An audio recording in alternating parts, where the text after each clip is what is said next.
Chers amis, merci infiniment. Merci infiniment. Chers amis, quelle incroyable aventure!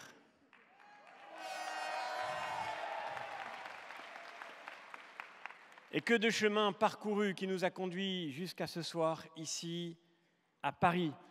Que de chemin parcouru pour que vous soyez tous réunis. Et c'est votre présence ce soir qui est le plus grand signe de cet espoir dont Laurent vient de nous parler. Le grand signe de cet espoir en train de se lever. Nous sommes ici nombreux. Dans un débat que pourtant tout le monde disait joué d'avance. Dans une élection que tout le monde nous prédisait perdue d'avance. Vous êtes ici. Et c'est le signe que tout commence. C'est le signe que tout commence ce soir pour les 10 jours qui viennent et pour les années qui viendront.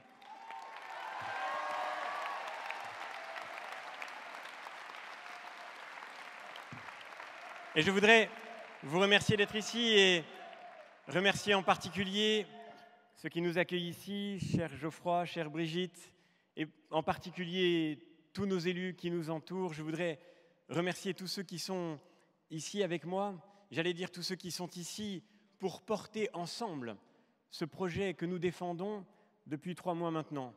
Et je voudrais commencer par dire, je l'ai déjà fait plusieurs fois, mais enfin il faut le dire encore et le dire avec vous ce soir. Je voudrais remercier et dire ma reconnaissance pour sa confiance, pour ce pari complètement fou. Je voudrais dire mon infini remerciement à Laurent.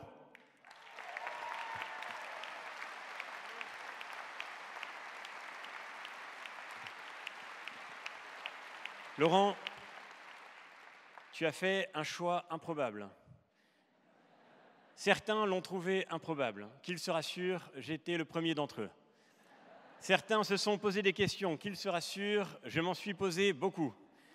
Et aujourd'hui, nous sommes là, et j'espère que dans quelques jours, avec tous ceux qui m'entourent, nous serons à la hauteur de ce pari qui a été fait, parce que nous avons besoin de relever ensemble ce défi. Nous en avons besoin pour notre famille politique, pour la droite et pour le centre. Cher Hervé, merci d'être là. Merci d'être avec nous depuis le début de cette campagne.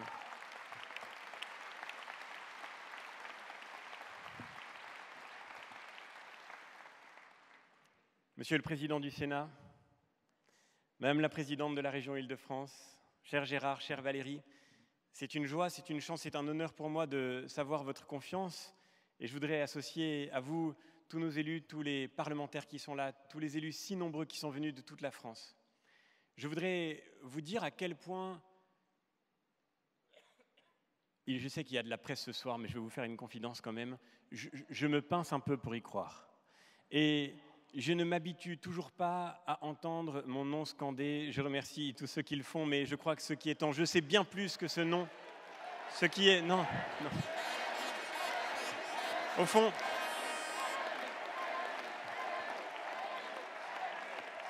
Au fond, rassure-toi, cher Hervé, je suis bien loin de croire à tous les éloges qui me sont faits. Et je sais que ce qui compte maintenant pour moi, je le dis avec un peu de gravité, c'est devant l'ampleur de cet élan qui se manifeste partout en France.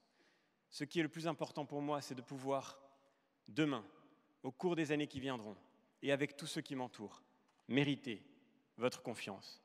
Je ne l'ai pas encore méritée, il faut la mériter demain. Et je sais que, au fond, il y avait quelque chose d'excessif dans la disproportion des attaques que j'ai pu subir au début, quelque chose qui faisait que quand j'entendais parler de moi dans la presse, j'avais du mal à me reconnaître. Peut-être je me serais un peu détesté si je ne m'étais connu que par le récit qu'on faisait de ma personnalité. En tous les cas, je n'aurais pas voté pour moi, c'est probable. Mais c'est la même chose aujourd'hui. Mais c'est la même chose aujourd'hui quand je vous entends témoigner de votre soutien avec des mots qui sont si forts. Et quand j'entends ces mots, j'ai toujours envie de me retourner pour savoir à qui on parle. Et quand je me retourne pour savoir à qui on parle, je vois qu'ils sont nombreux derrière. Ils sont nombreux derrière. Ce sont mes colistiers. C'est toute cette équipe magnifique avec laquelle nous portons cette aventure depuis le début. Applaudissez-les, dites-leur merci. Et je voudrais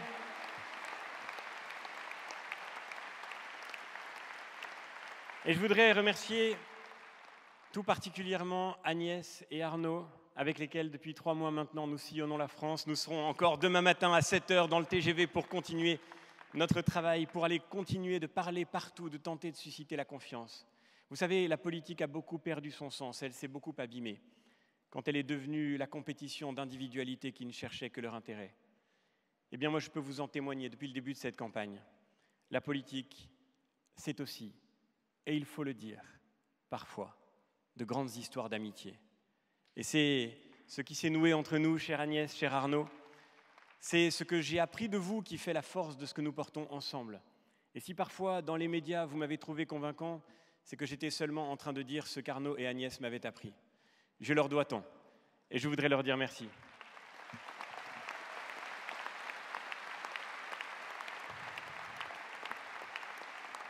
Cette histoire, c'est aussi celle qui me lie, évidemment, parce que nous sommes de ceux qui font de la politique en étant enracinés à cette ville où j'ai grandi, à cette ville où j'ai tout appris. Et nous sommes ce soir dans la région Île-de-France, chère Valérie. Alors, j'ai demandé, et c'était un choix qui l'a peut-être étonné, mais je le remercie d'avoir accepté, j'ai demandé à François s'il accepterait de prendre la parole. François, je voudrais te dire ce soir tout ce que je te dois. Tu m'as appris que la politique n'était pas seulement une affaire d'idées, mais la rencontre avec la complexité du réel. Tu m'as appris que la politique n'était pas seulement une affaire de déclamation, mais qu'elle se mesurait d'abord au service qu'elle rend à ceux qui sont sur le terrain, les plus fragiles dans une société. Tu m'as appris que la politique est forte quand elle s'inscrit dans une histoire pour se projeter vers l'avenir. Et je te dois, au fond, ce que j'essaye de porter humblement dans cette campagne en tentant d'être fidèle à ce que j'ai reçu de toi. Merci François. Je voudrais remercier tous les amis de Versailles qui sont ici ce soir. Merci infiniment.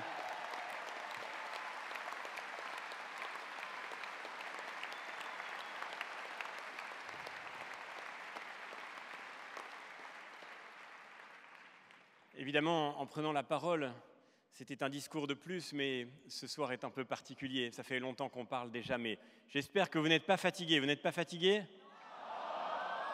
C'est bien. Parce que maintenant, on va parler d'Europe. On va parler de cette Europe et de la croisée des chemins à laquelle nous nous trouvons. Nous sommes à un point de bifurcation, comme rarement dans notre histoire. À un point de bifurcation pour l'aventure de l'Europe. Depuis le début de cette campagne, je le vois partout, tous les jours, partout en France. Je l'entends monter, cette défiance envers l'Union européenne, cette défiance envers la politique aussi, disons-le, cette défiance envers les élus, cette défiance envers la démocratie. Et je n'oublierai jamais tous ces témoignages que j'ai entendus. Je n'oublierai jamais cette conversation à la fin d'un meeting dans un petit restaurant où nous nous étions réfugiés avec l'équipe incroyable qui m'accompagne depuis le début de cette campagne. Cette conversation que nous avons eue avec quelques agriculteurs qui étaient à la table d'à côté avec lesquels nous avons parlé et qui m'ont dit, en me regardant dans les yeux, c'est l'un d'entre eux qui parlait, j'ai 50 ans, je travaille comme un chien et je vis comme un misérable. Je n'oublierai jamais ces témoignages de chefs d'entreprise qui ont le sentiment qu'aujourd'hui nous faisons tout pour leur compliquer la vie, eux qui pourtant créent de la valeur et se battent pour créer de l'emploi. Je n'oublierai jamais le témoignage de ces salariés, de ces ouvriers qui ont vu partir des usines et qui ont le sentiment que nous avons laissé s'installer une concurrence qui les fragilise sans leur permettre d'exprimer leur talent et leur savoir-faire.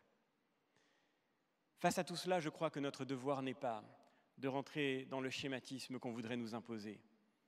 Et moi, à cet agriculteur, à ce chef d'entreprise, ce salarié, cet ouvrier, qui me disent leur défiance, je ne me sens pas le droit de lui répondre en le traitant de populiste. Ce n'est pas en insultant l'inquiétude que l'on peut la faire reculer. Nous ne combattrons pas.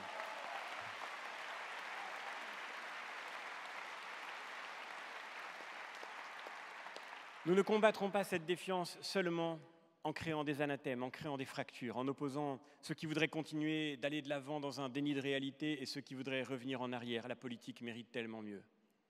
Et nous avons le sentiment aujourd'hui que ce débat qu'on voudrait nous imposer est piégé dans une forme d'absurdité.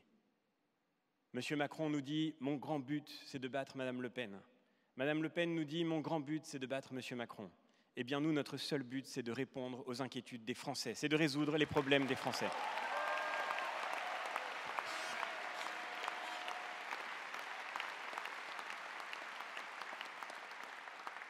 Emmanuel Macron est allé en Roumanie et en Roumanie, il a dit « Je vais m'engager à fond dans cette campagne. Moi, je mets toute mon énergie pour battre Marine Le Pen. » Monsieur le Président, on aurait tellement aimé que vous mettiez toute votre énergie pour faire baisser la dette de la France, pour relancer l'attractivité, pour relancer la compétitivité, pour résoudre la crise terroriste, pour maîtriser nos frontières.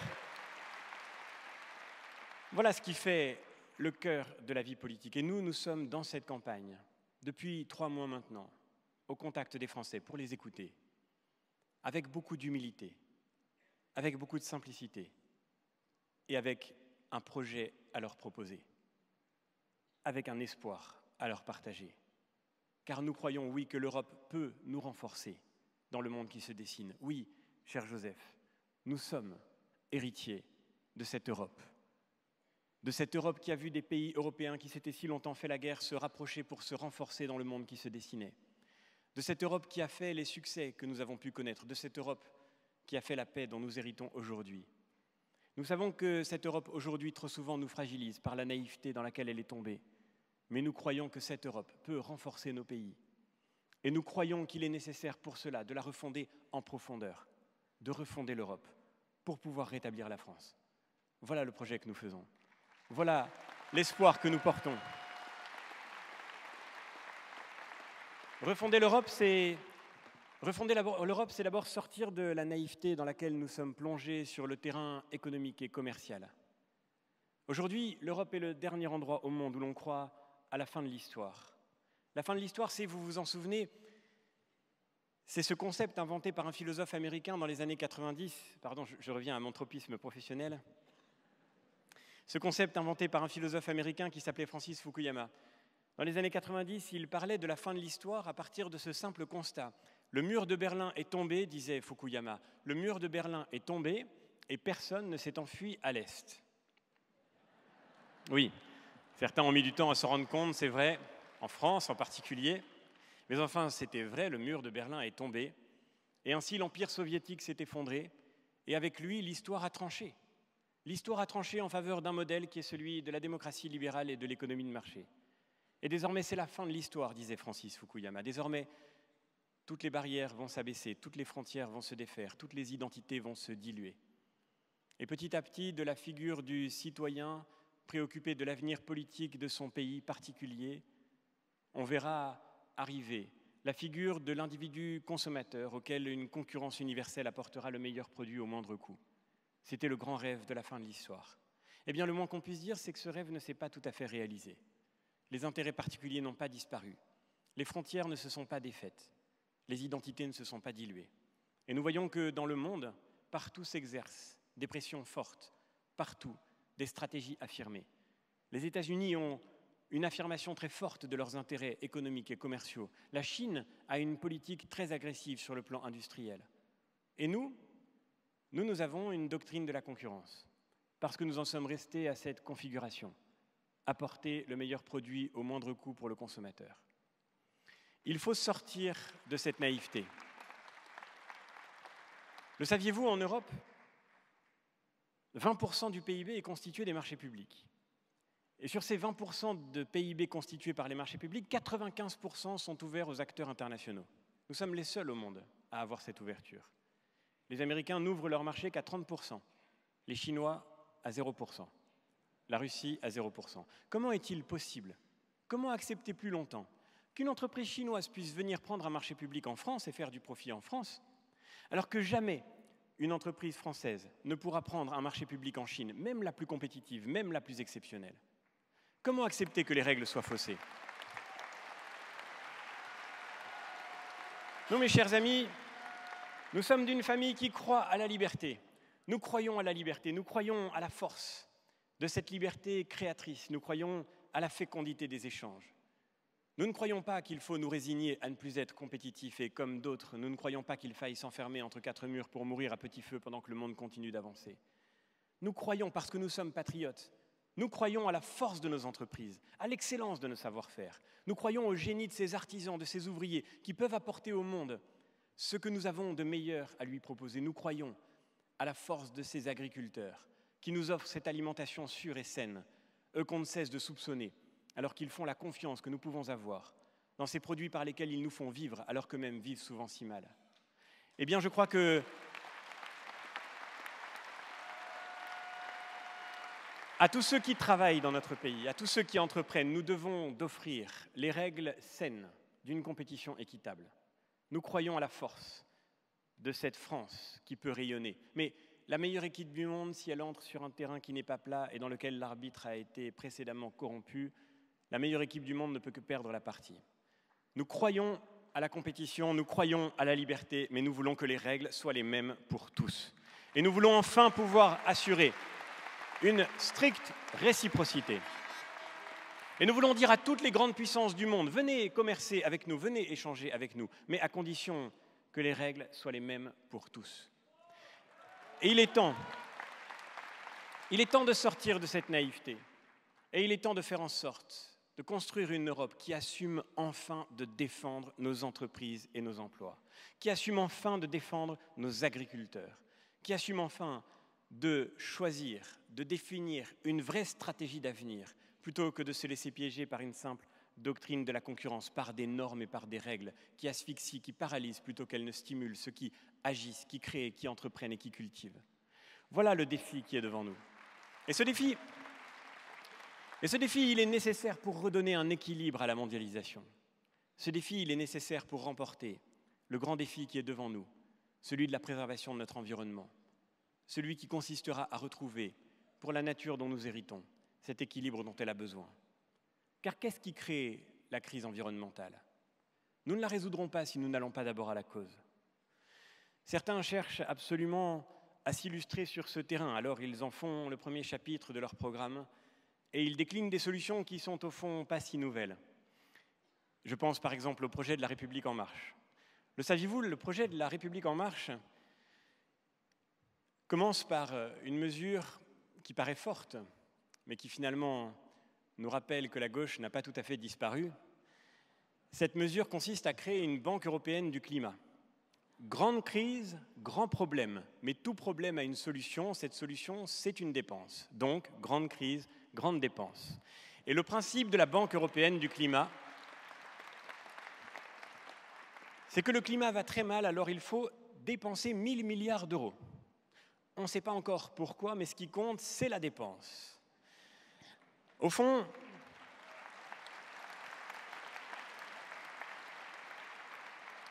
heureusement d'ailleurs on se dit parfois, heureusement que ce gouvernement n'est pas plus entendu en Europe, parce que si la France prenait le leadership sur ce sujet, on pourrait lui faire confiance pour les dépenser, les 1 000 milliards d'euros, il n'y aurait aucun problème.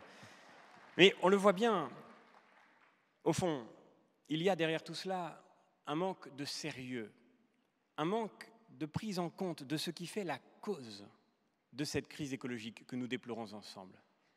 Et s'attaquer à la cause de la crise écologique, c'est en revenir précisément à cette mondialisation débridée que nous avons laissé se construire sous nos yeux. Nous avons vécu trop longtemps dans une mondialisation dans laquelle nous pouvions penser que ça allait s'accomplir une sorte de répartition des tâches à l'échelle internationale, un taylorisme mondial. On allait voir peu à peu toute l'industrie se faire en Asie, et en Europe, on ferait des services et des loisirs. Ça ne pouvait pas fonctionner. Ça a produit la catastrophe économique et sociale que nous avons connue, mais ça produit aussi la catastrophe écologique que nous constatons aujourd'hui. Le saviez-vous ? Aujourd'hui, on coupe du chêne dans les forêts françaises. On envoie ce chêne en Chine pour devenir du parquet ou du mobilier et on le ramène en France pour pouvoir être consommé. Mais nous en sommes les acteurs, chers amis. On importe de l'agneau élevé en Nouvelle-Zélande, selon aucun des standards que nous imposons à nos propres éleveurs. Et cet agneau qui vient de Nouvelle-Zélande est vendu dans nos marchés et dans nos supermarchés. Avant d'arriver dans votre assiette, il a fait plus de 18 000 kilomètres, sans que jamais on n'ait rien fait pour décourager cette mondialisation devenue folle. Tous ces produits qui viennent chez nous et qui ont traversé la planète avant d'arriver chez nous n'ont jamais été freinés dans leur circulation perpétuelle. Et ensuite, on va expliquer au salarié français qui a besoin de sa voiture pour faire 10 km pour aller travailler que c'est lui qui est responsable de la crise écologique, que c'est lui qui est responsable de la crise climatique.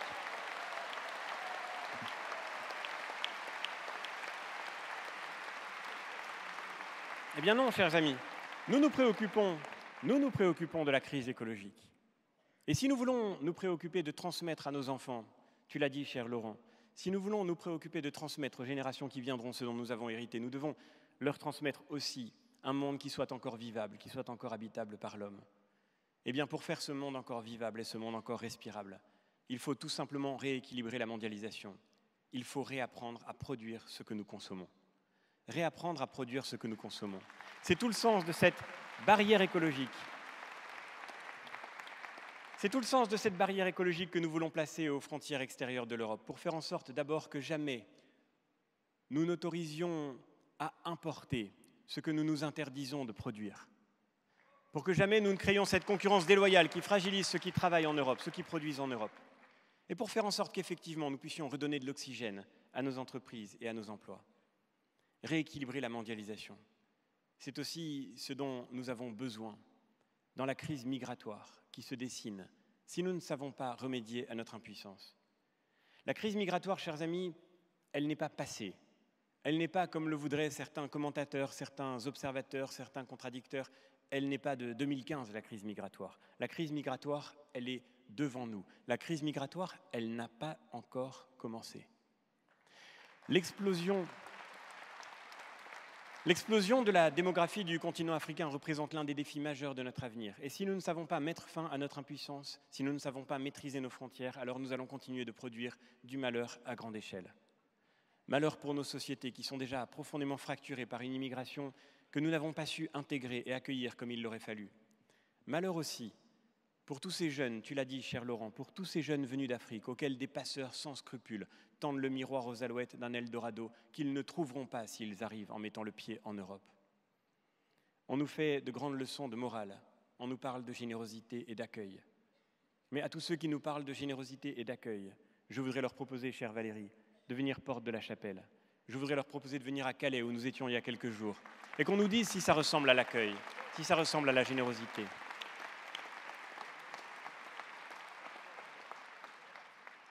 Nous devons bien sûr ensemble construire les conditions d'un partenariat qui permettra de développer le continent africain. Parce que l'avenir des jeunes d'Afrique, il est dans le développement de ces pays et non pas dans le cynisme et dans l'impuissance qui contribuerait à leur faire croire que nous allons pouvoir les accueillir et leur offrir cet avenir qu'ils espèrent quand ils ne trouvent qu'une impasse. Oui, il y a un principe simple. Nous devons maîtriser nos frontières. Nous devons faire en sorte qu'on ne puisse s'établir en Europe que si on a été autorisé préalablement à entrer en Europe. Et si nous n'arrivons pas à établir ce principe, tant que nous n'arriverons pas à établir ce principe, il y aura toujours des drames en mer Méditerranée. Le jour où il sera parfaitement certain qu'on ne peut rentrer et rester en Europe que si on y a été d'abord autorisé, il n'y aura plus un seul mort en mer Méditerranée.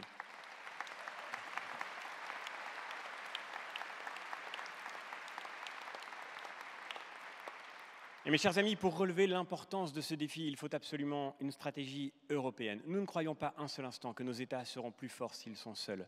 Nous ne croyons pas, contrairement au Rassemblement national, que nous serons mieux capables de faire face à l'ampleur de ce défi si nous détruisons la coopération européenne. Le Rassemblement national, cher Arnaud, tu me l'as longtemps redit, a voté contre tout ce qui pouvait permettre de renforcer l'Europe face à l'ampleur de cette tâche. Le Rassemblement national a voté contre l'établissement de contrôles systématiques à l'entrée dans l'espace Schengen, a voté contre le renforcement de Frontex, cette agence qui lutte contre l'immigration illégale en Europe. Le Rassemblement national a voté contre le fichier qui permet de connaître ceux qui volent dans le ciel européen, cher Frédéric, et qui permet de garantir notre sécurité, parce que c'était européen. Nous ne sommes pas de ceux qui, par idéologie, sont prêts à desservir les intérêts de la France parce qu'une force supplémentaire peut lui venir de l'Europe. Nous sommes de ceux qui croient qu'il faut être efficace, ensemble, et que partout où, selon ce principe de subsidiarité qui a fait l'Europe, partout où nous pourrons être plus efficaces ensemble, alors il faut agir ensemble. Et nous proposons le principe d'une double frontière, défendre ensemble les frontières extérieures de l'Europe, faire en sorte qu'effectivement nous puissions garantir que les demandes d'asile et d'entrée sur le territoire européen soient faites en dehors du territoire de l'Europe. Et défendre simultanément le principe que chaque pays doit pouvoir garder la maîtrise de sa politique migratoire. Parce que nous ne croyons pas, contrairement à M. Macron, que l'Europe doit consister à gérer notre impuissance. L'Europe de M. Macron, c'est celle qui voudrait imposer à chaque État des quotas de migrants. Celle qui considère, comme le disait Mme Belloubet récemment, qu'on n'arrête pas les flux migratoires, qu'on ne peut que se les répartir. Eh bien, nous nous disons qu'il ne s'agit pas de gérer cette impuissance qui cause encore une fois tant de drames et tant de malheurs, que la seule politique qui vaille, elle consiste à mettre fin à notre impuissance. Nous croyons à l'accueil, nous croyons à la générosité, nous voulons pouvoir accueillir, mais nous ne voulons pas subir. Nous voulons pouvoir ouvrir la porte à celui qui demande notre aide et qui a besoin de notre aide. Mais il est totalement différent d'ouvrir la porte à celui qui a besoin de votre aide et le fait de ne plus avoir de porte parce que vous n'avez plus de mur. Nous voulons pouvoir accueillir. Et c'est notre devoir pour l'avenir. C'est notre responsabilité. Parce qu'à la fin, ce qui est en jeu, c'est aussi l'équilibre de nos sociétés. De ces sociétés dont nous voyons qu'elles sont en train de devenir une juxtaposition de communautés. Jérôme Fourquet a écrit un livre que je ne cesse de recommander, L'archipel français, dans lequel il montre que la France est en train de devenir cet archipel de communautés qui s'éloignent les unes des autres, qui s'isolent les unes des autres, qui ne se reconnaissent plus de liens. Nous devons absolument relever, là aussi, ce défi fondamental qu'est l'unité de notre pays, si nous ne voulons pas que notre impuissance d'aujourd'hui ne soit le ferment des conflits de demain. L'Europe, c'est la paix, dit-on souvent. L'Europe, c'est la paix que nous devons à nos aînés. Mais cette paix est un miracle fragile. Et nous le voyons bien, évidemment, il n'est plus question aujourd'hui de déclarer la guerre à l'Allemagne, mais la guerre ressurgit sous d'autres formes. Lorsque des innocents sont tués à la terrasse des cafés, dans des salles de concert, lorsque des personnes doivent vivre sous protection militaire quand elles vont pratiquer leur culte parce qu'elles sont de confession juive, alors il y a bien évidemment le spectre de la guerre qui ressurgit. Et nous devons y faire face, non pas pour le déplorer, mais pour montrer le courage qui a été celui de nos aînés et pour faire en sorte d'agir. Et face à ce défi du terrorisme, face à ce défi de l'islam radical, il faudra bien sûr des réponses policières, il faudra bien sûr des réponses judiciaires, elles sont au cœur de notre projet. Mais disons-le très simplement, face à ce grand défi, la bataille ne sera gagnée que si nous sommes capables de dire de nouveau qui nous sommes, que si nous sommes capables de partager de nouveau une culture commune, d'offrir de nouveau une civilisation en partage. Le défi ne sera remporté que sur ce premier, ce décisif champ de bataille, qu'est celui de l'éducation, de la culture, de la transmission. Aujourd'hui,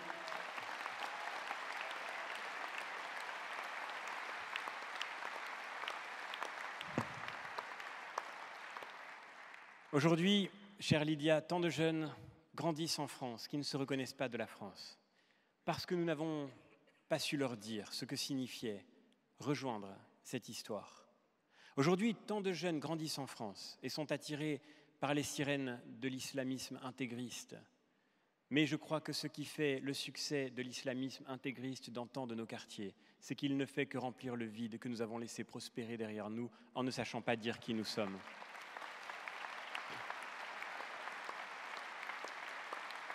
Et tout ce dont nous avons parlé ce soir se résume finalement en une seule affirmation simple. Il faut retrouver le sens de ce qu'est l'Europe. Il faut refonder l'Europe, c'est-à-dire la reposer sur ses fondations. L'Europe, ce ne sont pas d'abord des administrations. L'Europe, ce ne sont même pas d'abord des traités. L'Europe, ce n'est pas d'abord un projet. L'Europe, c'est une civilisation. Et cette civilisation, c'est celle qu'il faut pouvoir nommer, car pendant trop longtemps, nous n'avons pas su la dire, nous n'avons pas su la reconnaître comme nôtre, nous n'avons pas su nous reconnaître comme siens. Cette civilisation, c'est celle qui pourra remplir ce vide que nous ne cessons de constater.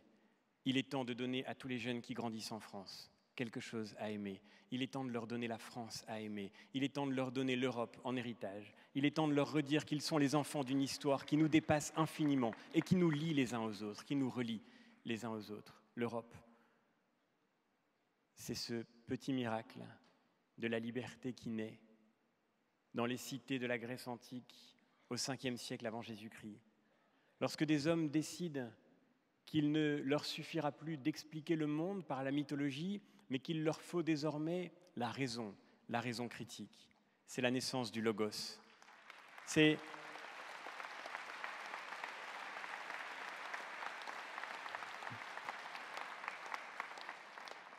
la naissance du Logos qui devient dialogos, de cette pensée logique qui devient dialogue, qui devient délibération, qui devient démocratie, lorsque nous décidons que c'est ensemble que nous parlerons de l'avenir que nous voulons, pour pouvoir écrire notre histoire plutôt que de la subir. Et à chaque fois que nous entretenons cet héritage immémorial, dans l'hémicycle de l'Assemblée ou du Sénat, comme dans le plus humble des conseils municipaux, nous sommes les enfants de ces Grecs qui ont inventé la liberté à travers la raison naissante. L'Europe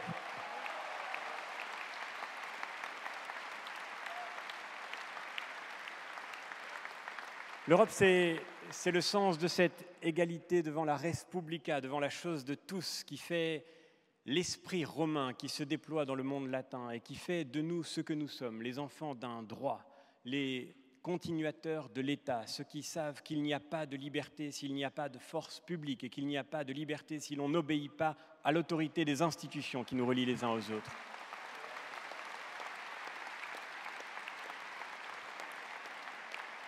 Et puis l'Europe, c'est bien sûr, pourquoi ne pas le dire et pourquoi avoir tant tardé à le dire, pourquoi avoir eu tant de peine à le nommer.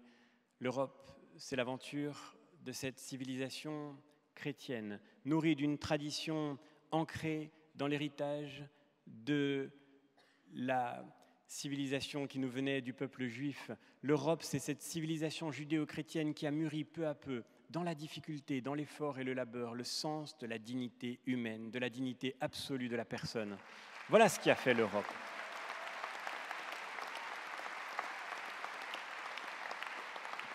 Et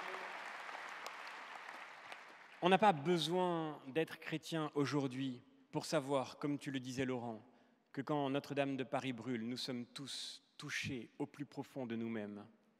J'ai été rencontrer, quelques jours après l'incendie, le général qui commande la brigade des sapeurs-pompiers de Paris. Il ne m'en voudra pas, j'espère, de faire état de cette conversation. J'ai été lui dire simplement l'immense reconnaissance que nous devons à tous les hommes qu'il commandait ce soir-là, lorsque la cathédrale Notre-Dame de Paris a été sauvée pour les générations à venir. Et nous parlions ensemble de cette expérience inouïe. Il me racontait que dans la nuit, au moment où les flammes menaçaient d'atteindre les tours, une décision difficile avait dû être prise. La décision d'envoyer des hommes monter dans ces tours. D'envoyer des hommes monter dans ces tours pour tenter d'éteindre le feu qui menaçait d'atteindre les cloches et qui aurait fait s'effondrer la totalité de l'édifice. Ces hommes sont montés dans ces tours, comme d'autres pompiers en leur temps dans les tours de New York. Non pas pour sauver des vies humaines, aucune vie humaine n'était en jeu. Ils sont montés dans ces tours pour aller sauver des pierres. Aucun d'entre eux n'a hésité, aucun d'entre eux n'a reculé. Ces hommes sont montés dans ces tours et ils ont risqué leur vie. Et ces applaudissements sont pour eux.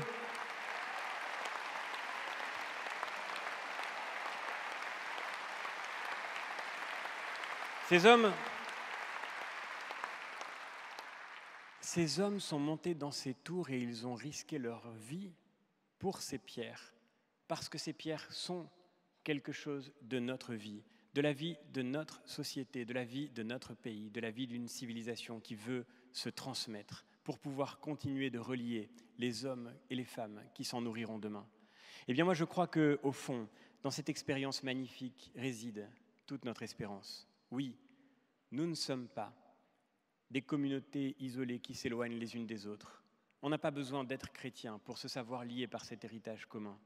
Et j'ai été tellement touché que toutes les familles politiques, que tous les Français, quels qu'ils soient, aient exprimé leur émotion, aient eu le cœur retourné au même instant, au même moment, devant cette cathédrale qui brûlait. Il faut que nous ayons la même émotion, la même inquiétude et la même espérance devant cette civilisation dont nous sommes les héritiers, cette histoire si belle, si grande et si menacée aujourd'hui.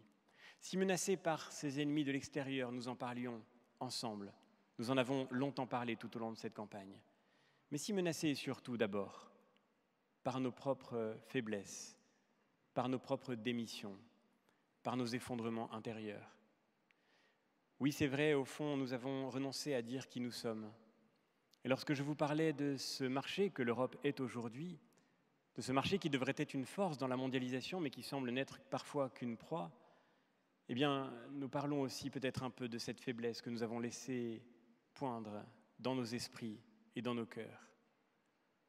Nous avons voulu devenir une société d'individus consommateurs, additionnés les uns aux autres et poursuivant chacun leurs propres calculs. On a voulu nous décrire comme étant seulement une juxtaposition d'individus qui ne cherchaient que leur intérêt. Mais nous sommes un pays, nous sommes une civilisation. Et ce que montraient ces sapeurs-pompiers, ce que montrent tous ceux qui s'engagent aujourd'hui pour dire leur solidarité, ce qu'ont montré d'une façon si grande et si forte, Cédric de Pierrepont et Alain Bertoncello, c'est que nous sommes liés les uns aux autres.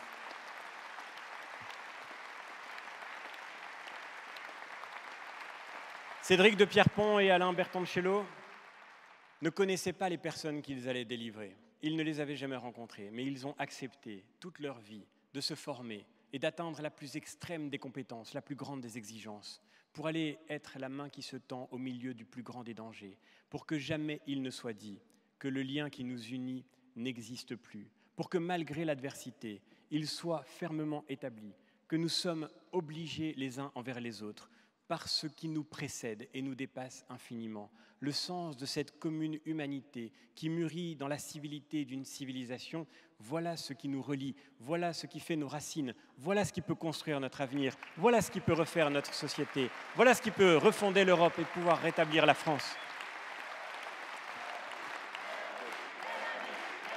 Oui, chers amis,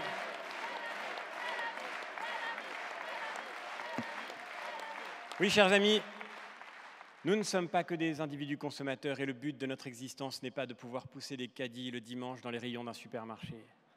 Oui, chers amis, notre vie passe par le travail parce que le travail n'est pas seulement pour nous l'occasion de gagner notre vie dans la pénibilité dont on nous parle trop souvent. Le travail est pour nous l'occasion de nous réaliser en produisant une œuvre commune qui pourra être féconde pour d'autres que nous. Oui, nous croyons, c'est vrai, qu'il ne faut pas donner dans notre vie la totalité de nos existences à ce qui se compte et se calcule. Oui, il y a des choses qui ne se marchandent pas. Oui, il y a des choses dont on ne fait pas commerce. Oui, on ne loue pas le ventre d'une femme. Oui.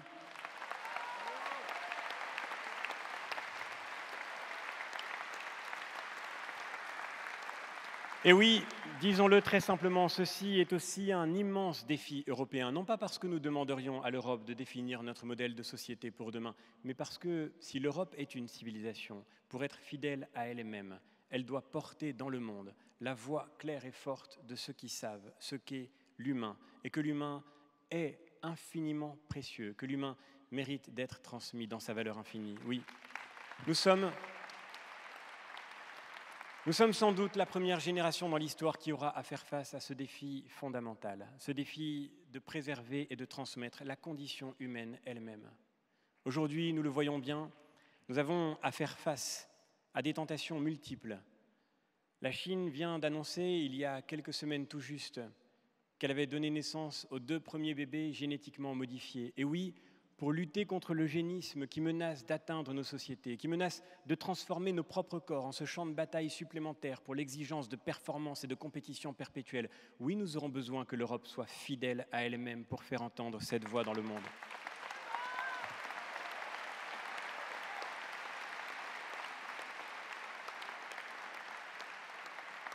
Et oui, nous aurons besoin que l'Europe puisse dire qu'effectivement, cette exigence de solidarité absolue qui fait que nous sommes capables de nous donner totalement pour la vie d'autrui lorsqu'elle est menacée, lorsqu'elle est fragilisée. Oui, cette exigence, elle fait que nous regardons toute vie comme étant digne d'être vécue, même la vie malade, même la vie souffrante, même la vie vieillissante. Car oui, nos vies ne sont pas faites de performance et de compétition seulement. Elles sont faites aussi de ces fragilités, de ces vulnérabilités, de ces dépendances qui sont comme les brèches qui ouvrent notre relation aux autres. nous sommes tous, nous serons tous dépendants des autres. Et nous n'avons pas le droit de dire d'un homme que parce qu'il est dépendant, il ne mérite plus de vivre. Cher Jean, toi qui as porté ce défi fondamental,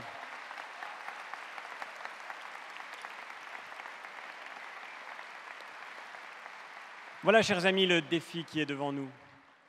Et voilà pourquoi nous n'avons pas le droit de laisser ce débat européen se réduire à ce jeu caricatural qu'on voudrait nous présenter. Nous n'en pouvons plus des élections tristes. Nous n'en pouvons plus de voter contre Marine Le Pen, voter contre M. Macron. Non, nous ne voulons pas de ce cauchemar. Nous ne voulons pas que la France reste piégée dans un éternel second tour. Nous voulons voter pour. Nous voulons voter pour l'Europe que nous voulons, pour l'Europe que nous aimons, pour la France que nous aimons.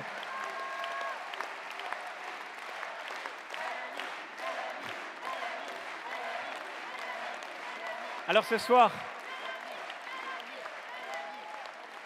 il faut nous montrer fidèles à ce que notre famille politique, à ce que la droite et le centre, cher Laurent, cher Hervé, doivent porter de singulier dans le débat politique pour aujourd'hui et pour demain.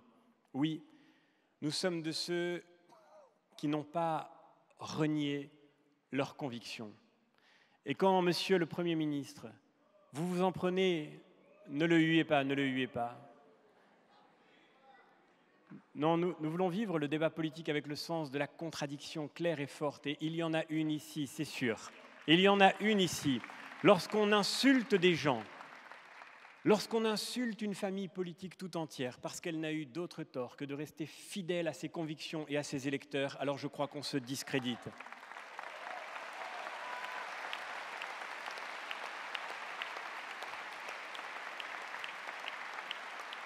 Nous avons le devoir de relever la tête. Nous avons le devoir de relever la tête à l'occasion de cette élection européenne. Nous le devons non pas seulement à la droite et au centre, non pas seulement à notre famille politique, nous le devons à la France. Parce que c'est la France qui a besoin de sortir de ce désespoir dans lequel on voudrait l'enfermer, de ce désespoir dans lequel on voudrait la piéger, de ce désespoir qui est fait de ce faux débat dans lequel on voudrait réduire toute la vie politique de demain. Devant tous ces grands enjeux, devant ces questions magnifiques, devant ces défis inouïs, comment serait-il possible que le cœur de la politique se réduise à la question de savoir qui va gagner de M. Macron ou de Mme Le Pen? Le cœur de la politique, c'est de parler de projets, c'est de parler de concret, c'est de parler du fond. Le cœur de notre défi, c'est de réconcilier la politique avec le réel, de réconcilier la politique avec la vie des gens, de réconcilier la politique avec le terrain, de redonner du sens à la politique. Ne vous laissez pas voler cette élection, ne vous laissez pas voler vos convictions. Ne vous laissez pas voler ce débat sur l'Europe. Ne vous laissez pas voler ce débat sur l'avenir de la France. C'est cela qui est en jeu. Alors oui, c'est vrai, beaucoup doutent encore. Et si vous êtes convaincus pendant les 10 jours qui viennent, il va falloir être convaincants. Oui, beaucoup doutent encore. Beaucoup se disent que la politique les a déçus, que la politique les a trahis. Beaucoup se disent, disons-le très simplement, que notre famille politique parfois les a déçus, qu'elle a parfois donné le sentiment qu'elle les avait trahis. Et beaucoup vous diront, en agitant les peurs, beaucoup vous diront, par un assaut de cynisme, qu'il n'y a plus d'espoir, qu'il ne faut plus y croire, que ce sera toujours la même chose. Eh bien, nous disons d'abord que nous n'avons pas à rougir de notre héritage. Et moi, je voudrais dire avec vous merci à toutes les grandes figures de notre famille politique qui sont ici. Je voudrais remercier Monsieur le Premier ministre Édouard Balladur de votre présence ce soir. Remercier nos anciens ministres, Michel Alliot-Marie. Remercier nos parlementaires européens. Remercier Franck Proust et à travers lui tous ceux qui ont porté nos couleurs au Parlement européen au cours des dernières années. Et je voudrais que nous puissions dire aussi, parce que c'est vrai, la critique est souvent facile, mais que la persévérance a été bien difficile au cours des dernières années. Je voudrais que nous puissions dire un immense merci à tous nos parlementaires qui sont ici ce soir avec nous. Ils ont été le visage de cette persévérance. Ils n'ont pas abandonné, ils n'ont pas renoncé, ils ont porté notre voix, ils ont porté notre liberté. Et je voudrais remercier, à travers eux, Christian Jacob et Bruno Retailleau de leur confiance, de leur amitié. Remercier Annie Genevard de sa fidélité. Nous croyons à la fidélité. Et nous ne croyons pas qu'il faille opposer, tu l'as dit Laurent, l'ancien monde au nouveau monde. Il n'y a rien de bon dans ce qui est nouveau, que ce qui est fidèle à ce qui a été reçu d'une transmission qui nous précède. Il n'y a rien de bon pour l'avenir, que ce qui nous vient de notre héritage commun. Et il ne pourra y avoir de sève pour pouvoir construire notre avenir que si nous savons quelles sont nos racines et si nous savons les nommer. Je voudrais vous dire à quel point nous avons besoin de vous. Et pour terminer, je voudrais dire un mot tout particulier à tous les jeunes qui sont ici. Et ils sont nombreux ce soir.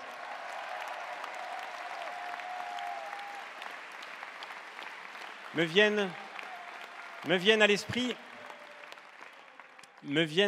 ces mots de Bernanos dans Le chemin de la croix des âmes. C'était au plus noir de la Seconde Guerre mondiale et Bernanos écrivait aux jeunes Français, qui n'étiez hier encore que l'enfance de mon pays. Une crise sans précédent vous pousse désormais au premier rang. Amis, j'ai entrepris de vous parler comme à des hommes. Entre le désastre et nous, il n'y a plus que votre jeune honneur. Nous sommes les enfants d'une même défaite, mais vous seuls pouvez la regarder d'un regard innocent. Tenez bon, tenez ferme, soyez fidèles. Tenez bon, tenez ferme. Si vous êtes fidèles, chers amis, jeunes Français, alors il restera assez d'honneur au pays, assez d'honneur pour vous et assez d'honneur pour nous. Chers jeunes qui êtes ici ce soir, chers amis, nous avons besoin de vous pour reconstruire une famille politique qui puisse porter haut tout ce en quoi nous croyons, pour reconstruire cette famille politique qui a le sens de la transmission, pour reconstruire cette famille politique qui croit à la force de la France, mais qui croit que la force de la France suppose qu'elle se libère des freins qu'elle s'impose à elle-même, pour reconstruire cette famille politique qui mettra fin à la menace terroriste, pour reconstruire cette famille politique qui offrira demain un nouvel espoir à la France. Nous avons besoin de vous, chers amis. Nous sommes les enfants de cette histoire magnifique. Nous sommes les enfants de l'idéalisme de Platon, de la juste mesure d'Aristote. Nous sommes les enfants de Cicéron et de Marc Aurèle, cet empereur qui savait que chaque matin, c'est pour faire œuvre d'homme qu'on se réveille. Nous sommes les enfants des paysans qui ont défriché l'Europe. Nous sommes les enfants des chevaliers qui ont inventé le code de l'honneur. Nous sommes les enfants de cet héritage des Lumières qui a développé la raison critique.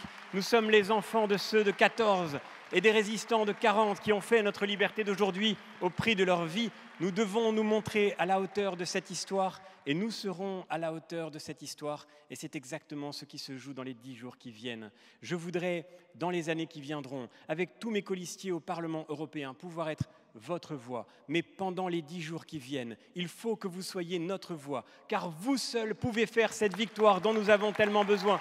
Vous seuls, vous n'êtes pas venus écouter, vous êtes venus agir. Vous n'êtes pas venus écouter, vous êtes venus vous engager. Et dans 10 jours, cette victoire sera la vôtre pour refonder l'Europe et pour rétablir la France.